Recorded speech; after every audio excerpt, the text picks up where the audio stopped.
Hey everybody, how are we doing today? It's me, Dan, moderately known as MAMTG. Back here today to talk some more strategy, and we're going to be talking about one of my favorite subjects to cover in all of Magic the Gathering, honestly, and that is mulligans. For fans of the show, if you've watched our gameplay series, you've seen me mulligan down to 3 and 4 plenty of times. I have no problem doing it. I love to do it, honestly, and I think that there's a ton of power to the current mulligan rule, and it's really one of the most vital tools in your arsenal for good cEDH play. If you're new around here and you don't know me at all, I'm a mulligan aficionado, a self-proclaimed authority on the subject. I've been given the reins of the Greedy Keep series by the lovely Braden MTG, formerly of the cEDH cast. And while you've never seen my name pop up in tournament results anywhere because I don't enter them, I do mulligan a lot and play a lot of Magic, so I have a really good idea of what I'm talking about. One credit that I can't give myself is that I did teach Brian Koval, aka Bosch and Roll, a lot about his mulligan. After he got his first victory at Oktoberfest, he came up to me and he actually thanked me directly for helping him shape his mulligan skills. So shout out to Brian Koval, and yeah, those are some of my credentials in the subject. Before we hop into it today, I just want to give a quick shout out to the sponsors. Of course, if you like the video, go ahead, hit the like and subscribe button, leave a comment down below, super helpful in the algorithm.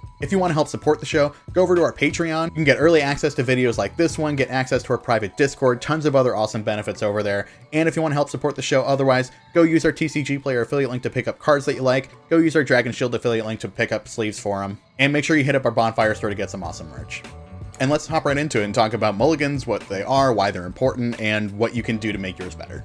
So personally, I'm of the belief that a lot of games are decided even before the first actions are taken by any players on the board just by the mulligans that you keep. This is a thing that I've said 1,000 times, and I'll say 1,000 times more. A good 5 is better than any medium 7 in your deck. And while that's easy to say, I know it can be kind of hard to wrap your brain around because it's really so antithetical to a lot of the experiences that people have in any other format of Magic. If you're a limited player, you know that if you have a keepable hand that's playable, you've got your colors, you got your spells that you can cast with them, that's good to go. If you're even a legacy player or a modern player, you know that if you've got a workable curve, you've got a good hand and it's good to go. You'd pretty much always rather have more cards in your hand than less cards in your hand. But what makes this so drastically different than the average experience is the speed at which cEDH is played, and also the fact that we are playing a singleton format. Obviously, we don't have the convenience that we would have in, say, Legacy of having 4 Ponders and 4 Brainstorms to help smooth out our medium 7 draw, or likewise, we don't have the time that we would have in a casual EDH game where a medium 7 can pan out into a just fine game. cEDH is decided primarily by the first couple of turns and what happens in those turns. I think the benchmark that a lot of people should think about when they're thinking about their mulligans is this able to interact with, say, a Rogsai player who's got just a gas keep? They're going for a turn 2 ad nauseum or a turn 2 wheel. Do you have a hand that can handle that? Do you have a hand that can do anything about it? Do you have a hand that has a coherent plan? Those are the kinds of questions that you want to be asking yourself. cEDH decks are designed to be fast, they're designed to be efficient, and most of all, they're designed to be incredibly powerful. So in a world where you have maybe 1 to 2 extra cards already in your hand via your command zone, and in a world where you get to draw on your first turn no matter what, you should be mulliganing aggressively pretty frequently depending on what deck you're playing.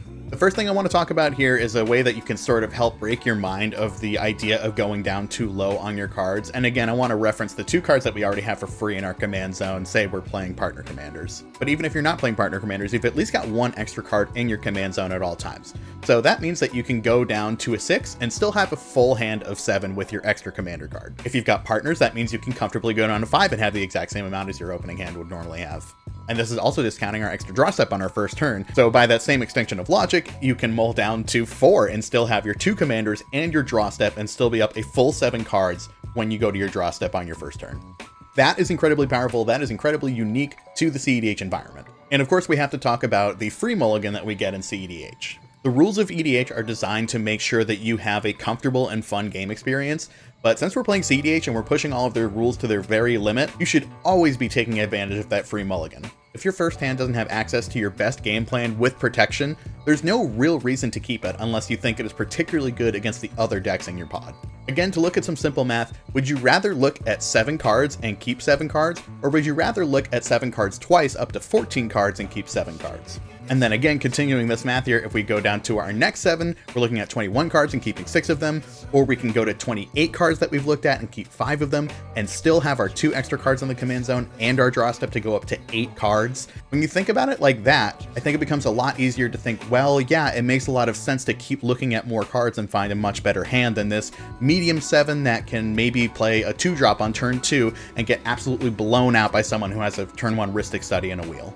So the next thing we need to think about is what constitutes a good hand. And there's a lot of things that can constitute a good hand. It's really contextual. It can depend on your deck. and on your position at the table. It can depend on what decks your opponents are playing, and there's a lot of different factors, but the basic thing that I would say is that you need to keep a hand that has a coherent plan. Now again, a coherent plan is something that is very contextual and very different for a lot of different decks, but as a basic rule of thumb, you want to be keeping hands that can make a powerful impact on the board by turn 1, 2, and at the very latest 3. Now, is playing a turn 2 Drannith Magistrate in line with what I'm talking about when I say really impact the board on turn 2? Not really if that's your only play. If your plan is turn 1 play a land pass, turn 2 play another land and then Drannith Magistrate, is that affecting the board heavily? Yes, but think about other decks and what their game plans usually are. If we think about an Agila deck or a Tymna Kraum deck, those are decks that love to mull down to Jeweled Lotus so that they can play their commanders on turn 1. So if you're waiting double that length to play your Drannith Magistrate, you're just pretty much handing the game to the players who have already played their commander and taking a real backseat to them. On the other hand, if you are playing against an Agila and a Tymna Kraum deck and say maybe a Tivit deck, you go turn 1 and you hold up a Swords to Plowshares for whoever can play their commander first, and then into a turn 2 Drannith Magistrate. That's a little bit better. You're still leaving yourself open to more than one person having their turn 1 commander, but at least you're not taking that huge tempo loss to other players who are in front of you can play more aggressively. There's a lot of building pressure in every turn that passes in a cEDH game, and I think the impact that you need to make on the board is sort of exponential in each of your turns. And if we're thinking about the pressure level that is in the game by turn 2, I don't think that Drannith Magistrate is generally enough to meet that level. Now, a Drannith Magistrate on turn 1 is much more accelerated, it's putting a lot more pressure on the board earlier in the game, and that's a lot better. This is just a single example, and there's a lot of different ways to think about this. Defensively is one way to think about it in the turns that you're going to make your defensive moves like Drannith Magistrate, etc. But let's also take a look at it on the other side of the more aggressive stance. If we're, say, a turbo deck, a combo deck, what are our opening hands supposed to look like? If we're, say, a Grixis deck, the main things that we want to do are either play a turn 1 or turn 2 Ad Nauseam, or a turn 1 or turn 2 Rhystic Study or other draw engine like that. So we want to look for hands that can do that. We want hands that either literally have access to our payoff cards like Ad Nauseam or Rhystic Study in our hand, or lands and mana with the appropriate tutors that can go and get them later. If we have got a hand that has lands, a Rhystic Study, and a Vampiric Tutor, turn 1 we can Vampiric Tutor and get a Mana Crypt, turn 2 we can play the Mana Crypt and the Rhystic Study. Sure, it's a little bit slow, but that is a cohesive plan that you're making for these first couple turns of the game. And of course, if we're going to keep a hand that's so early in our mulliganing game, we would love for it to also have some sort of counter interaction, and that's something that we have to weigh as we continue to mulligan down. There are certain sacrifices that we're going to have to make to our game plan if we want to start looking for the best cards in our deck for the most aggressive start, if that is the game plan. So for instance, a Grixis deck that is trying to go for that turn 2 Rhystic Study, they would love to have maybe also a Chrome Mox that can exile a blue card and then also cast a Dispel to protect it. But if we look at our first few hands, our first 7 wasn't that good, our second 7 had no lands, our 6 was pretty mediocre, and now we're at our 5 and we're looking at a turn 1 Rhystic Study, but it's got no protection. These are the sacrifices that we have to make for the speed and velocity that we're looking for here. And if you can take advantage of these early parts of the game where other people are trying to set up their own advantage engines while you get yours online, you're going to be more easily able to leverage your speed minus interaction in this case. Knowing what to mulligan for is one of the more complicated aspects of mulliganing well, and this is the part where I have to tell you that you're going to be more highly rewarded for the more knowledge that you have about your deck. The more you play it, the more you'll understand your outs, what you can be drawing to in different situations, and the more that you're going to be able to look at your hands and say, no, I can go lower than this, I can find a better hand, I can make a better plan. I said in the beginning of this video that I've never won a tournament before, but I actually have won a tournament before, and it was the cEDH Brazil All-Stars tournament in July of 2021. I kept a 4-card hand. It was 2 lands, Dockside Extortionist, and Appear into the Abyss. Turn 2, I cast a Dockside Extortionist, I made 7 treasures, and I cast Appear into the Abyss. Now, is this the best plan? No, not really. If I was going to give someone a Grixis deck, I wouldn't tell them, mulligan until you have exactly your Dockside Extortionist and your payoff and no protection and go for it. But sometimes that's the situation you're in. Sometimes you're looking at your hands and they're not quite good enough until you get to your 4. And if your hand has a cohesive plan, that's going to be a lot better than just trying to have more cards in your hand. If I keep a hand that's got 7 spells and no mana to cast them, it's not going to do me very good. Now, is there a happy medium between these two extremes of keeping a 7 that doesn't do anything and keeping a 4 that is only gas and payoff? Yes, absolutely. But that's the risk that we have to take when we're mulliganing, and the payoffs are really huge. My personal mulligan claim to fame is that I have one time won a game off of a Multa 1. The one that I kept was a City of Brass, and the question that I get most often when I tell people that is, why wouldn't you keep a 2? How is there possibly a 2 that is worse than a 1? And I'll tell you that the possible 2 that I could have kept was a no-lander that had Chrome Mox, and I could have exiled any one card to it to make one color of mana, so I figured I bet I can probably get a dual land, and that is going to be better than just having this Chrome Mox that dies to a Collector Oof. And while that's an unfortunate decision to have to make, those are the decisions that have to be made sometimes, and you know what? I still won that game. Someone cast a Wheel of Fortune, refueled my hand. I was able to use those cards to my advantage and transition into a win later on in the game. And while I recognize that it can be really easy to just be like, well, I've mulliganed to 1, I'm just immediately out of this game. Sure, that's the stance that you can take, but you can also start drawing cards off the top of your deck and deciding, what path is this leading me down? What can I do with these singular cards in my deck that can lead me towards a victory? I know that people have a lot of anxiety about going too low on their cards, and I totally understand that, but the more you do it, the more comfortable you will be with it, and the more you play a particular deck, the more comfortable you're going to be with it. If you've never seen the Greedy Keep series before, go click the card above. There's a bunch of really great episodes where I've sat down with pilots, and we talk about their deck, and about how it works, and about how we're going to look at their mulligans, but let's go ahead and do a little of our own Greedy Keeps right now. In front of me here, we got the Moxfield Playtester, and we're looking at a hand from Tivit, Seller of Secrets. This is one of my favorite decks of the moment, one that I know really well, and one that I think I can talk a lot about, so I think this is a perfect example. Tivit has a really simple game plan. It wants to cast Tivit around turn 2 or turn 3, cast a Time Sieve, and win with an infinite combo. It's a pretty easy thing to grasp, and basically what we're going to do right now as we look at these opening hands is just imagine our first couple of turns and what they're going to look like based on this opening 7. So if we look at our opening 7 right now, it's got a Lotus Petal, Gemstone Caverns, Arcane Signet, Grand Abolisher, Wishclaw Talisman, a Mindbreak Trap, and a Lavinia Azorius Renegade. So we've got one effective land. If we assume that we're in the 75th percentile and we're not going in first and our Gemstone Caverns is active, we can exile one of these cards. I think if I was going to give any one of them up on the surface, it would probably be either the Wishclaw Talisman or the Lavinia. Grand Abolisher is really great at protecting our combo.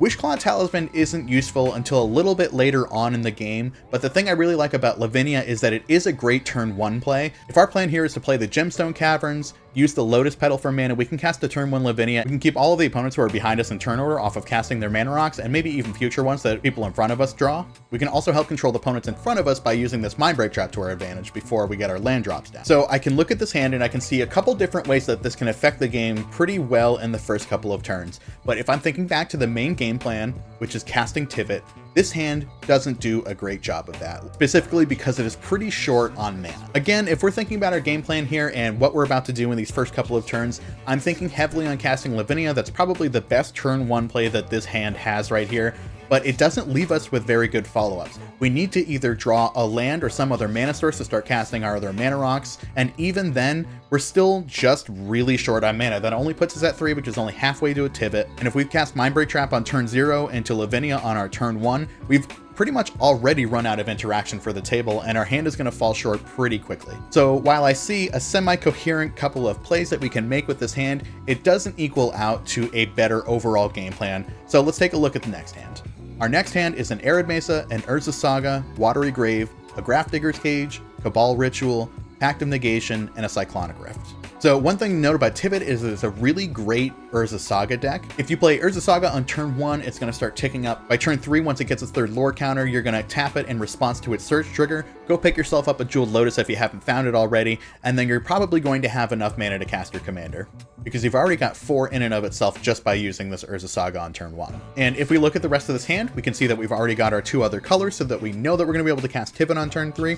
We've also got a Grafdigger's Cage, which depending on who we're up against is a very good hate piece. Grafdigger's Cage can of course stop any Underworld Breach deck from casting things out of the graveyard, but it's also really useful against decks like Winota and Najeela that are trying to get creatures out of their library and directly onto the battlefield. We've also got Pact of Negation and the Cyclonic Rift to give us a little bit of protection, and we've got our Cabal Ritual if we want to make a little bit of mana, start cracking clues later when we've got our Tivit. So if I'm thinking about how the first couple turns will go with this hand, I'm thinking turn 1 Urza Saga and we play the Grafdigger's Cage. Turn 2 we're able to hold open a Cyclonic Rift. maybe stop an Underworld Breach win at the best, and maybe just get rid of a problematic stacks creature at the worst. Turn 3, we're going to get our Jeweled Lotus off of our Urza Saga, play another land, and if we can cast Tivit, we're going to start making treasures, which is going to open up our Pact of Negation. While this hand is a little bit light on action, Tivit does solve that problem for us, so it bridges that gap. And while I don't normally like a hand that only really has one game plan that can kind of fold to different pieces of interaction, Cyclonic Rift actually gives us a lot of outs in being able to get rid of a Null Red that might shut off our artifacts, or a Drannith Magistrate that might keep us from casting Tivit. While I think this isn't a slam dunk, I think that this is a really good hand. It has a very capable game plan, it knows what it wants to do, and it has paths to working around different stacks pieces that might shut you out from doing that, while being able to protect yourself from other combos. But say we're at a table where Grafdigger's Cage just doesn't have any text on it. Without that, I think this hand kind of falls apart without enough protection to really help it push through to the mid game. So if that's the situation, let's dig a little bit deeper and try to see if we can get something more aggressive here. Let's look at a 6. At 6, we have a Hallowed Fountain, a Marsh Flats, Scrubland, Grand Abolisher, Touch of Spirit Realm, Cabal Ritual, and a Time Sieve. So we've got a hand that's got lands, it's got mana, it's got our best combo piece, but this is a hand that just reads as way too slow to me. We can get a turn 2 creature down, and again, if you think back to what I said before, is getting down a turn 2 Drannith Magistrate very good? No. Is getting down a turn 2 Grand Abolisher good? That does way less, so no, it is really not good at all. This is pretty much an unkeepable hand, I think, in my eyes. I think we can do way better than this. Let's go to 5 and see if we get paid off for it. At 5, we've got a Mox Diamond, Windswept Teeth, a Gemstone Caverns, Spire of Industry, Dimir Signet, a Tainted Pact, and a Time Twister. Okay, so now we're looking at a 5, and these are way better cards than we have seen in our previous hand. This is a hand that I would be very keen on keeping. It makes a lot of mana to get us towards Tivit, and it has a plan of casting either Tainted Pact or Time Twister as our action piece. If I look at this hand and I think realistically about what the game plan is and what cards I would keep and what I would pitch, I think that I would be inclined to keep all 3 lands, keep the Mox Diamond, and keep the Time Twister. That sets us up to ramp on turn 1, have a land drop for turn 2, and cast this Time Twister to refuel our hand, possibly get things out of Breach players' graveyards if that's something we're concerned about, and we can safely tuck the Dimir Signet and the Tainted Pact back into our deck. Now, to think about what I just said about our earlier hand, where I was saying I don't really like to keep a hand that only has one game plan that folds to interaction, now we're at a 5. Now we don't have the luxury of saying, well, I don't want to keep a hand that doesn't have interaction. We're going to have to play aggressively. That's the world that we're in now. But in terms of a world where we're trying to play aggressively, these are really good aggressive plays. If Time Twister gets countered, sure, we're really out of luck in that situation, but I think most keen players are going to, 1, want to refuel their hand, and 2, understand that Tivit in Esper colors is not the most aggressive draw 7 deck, and they're probably going to be more likely to allow you to resolve that. Now, say there's another Grixis player at the table, maybe a Rockside deck, they're going to be very happy to take their 7 cards and they're going to be use them more aggressively than you can. But remember, we did go down to 5 saying that our Grafdigger's Cage wasn't good enough, so presumably there wasn't really a Rockside deck at the table in this situation. This is a hand that plays aggressively, it builds mana towards our game plan, and it also has a plan of action in the Time Twister. This is really what I mean by mulliganing for a good hand.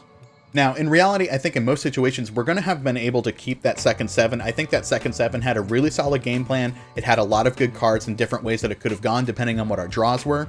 But if we needed to mulligan aggressively, this is not a bad place to land. And I want to do this to show y'all that you don't have to be afraid to mulligan down to 5 in your deck.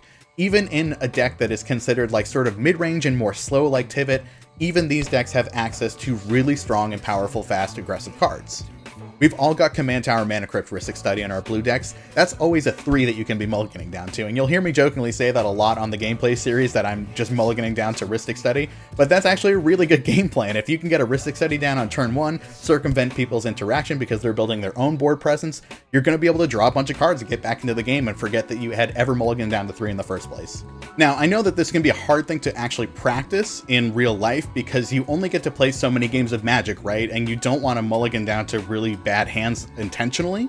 So what I would say is to go ahead and load your favorite list onto Moxfield if it's not there already, and use that playtester. Playtest it aggressively. If you are in the bathroom at work, you should be playtesting and looking at 7s. If you're at your grandma's funeral, you should be thinking about what is the best possible 4 that I can pull out of Najila. Keep thinking about your decks and keep thinking about the possibilities, because I promise the farther you push, the more that you're going to see, wow, I actually just did fill this deck full of powerful cards and now I'm drawing them. You have to mulligan. You have to look for those powerful cards. That's where they are. They're inside your deck. The more you mulligan, the more you're going to see them. That's it for this video. I appreciate y'all tuning in and hanging out. I hope that y'all learned something. This is a subject that I'm passionate about. I love to mulligan. I want other people to mulligan more. It's going to enhance your gameplay. So yeah, keep trying it out. Keep looking at that Moxfield playtester and keep thinking about what your deck can do.